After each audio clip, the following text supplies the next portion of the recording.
శ్రీమాత్రే నమః. మనం ప్రతిరోజు సౌందర్య లహరి ఒక శ్లోకాన్ని నేర్చుకుంటూ ఉన్నాం. అందులో భాగంగా ఈరోజు 36వ శ్లోకాన్ని చక్కగా కామాలు పెట్టుకుని ఎక్కడెక్కడ ఎలా విడదీయాలా అనేది నేను చదివి వినిపిస్తాను. మీరందరూ కూడా విని నేర్చుకుని మన అందరం అమ్మ అనుగ్రహాశీస్సులు పొందుదాం. ఓం శ్రీ మహాగణాధిపతయే నమః. శ్రీ సరస్వత్యై నమః. శ్రీ గురుభ్యో నమః. సర్వమంగళమాంగళ్యే శివే సర్వార్థసాధికే శరణ్యే త్రయంబికే దేవి నారాయణి నమోస్తుతే.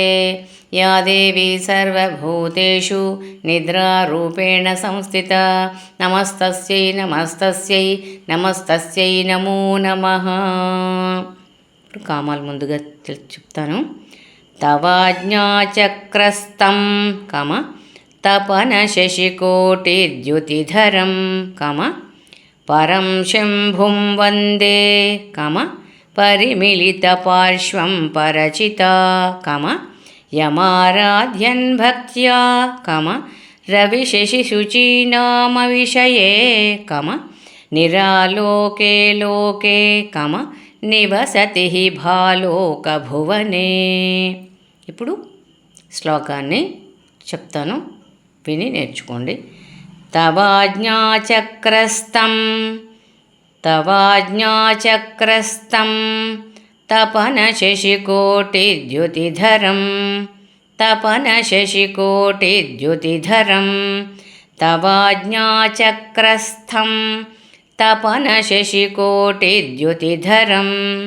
పరం శంభుం వందే పరం శంభుం వందే పరిమిళిత పార్శ్వం పరచిత పరిమిళిత పార్శ్వం పరచిత పరం శంభుం వందే పరిమిళిత పార్శ్వం పరచిత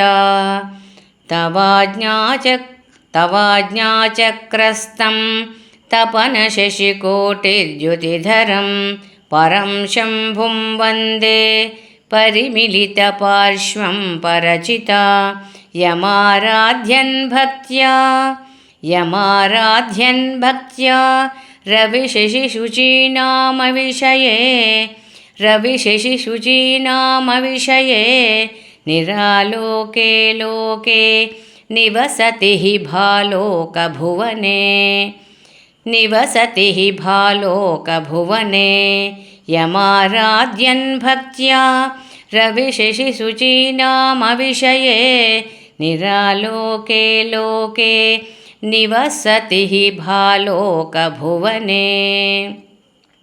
పూర్తి శ్లోకం ఒకసారి చదువుతాను, రెండుసార్లు.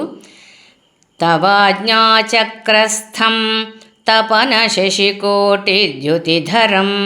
పరం శంభుం వందే పరిమిళిత పార్శ్వం పరచిత యమారాధ్యన్ భక్త్యా రవిశశిశుచీనామ విషయే నిరాలోకే లోకే నివసతి భాలోకభువనే.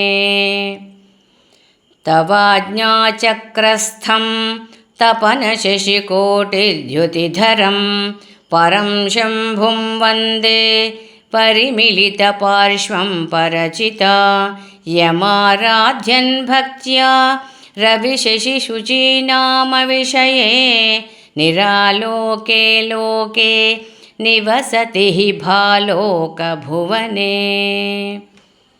చక్కగా మీరు ఇలా విని నేర్చుకుని 10 మందికి మంచి విషయం షేర్ చేయండి, లైక్ చేయండి. ఎందుకంటే కొత్త వాళ్ళు అయితే సబ్స్క్రైబ్ చేసుకోండి. అలాంటి ఆధ్యాత్మిక మంచి మంచి శ్లోకాలు అన్నీ కూడా మీకు అందుబాటులో ఉంటాయి. భావితరాల వాళ్ళు కూడా ఇవి శాశ్వతంగా నిలిచి ఉండిపోతాయి. చక్కగా మీరు నేర్చుకొని 10 మందికి తెలియజేయండి.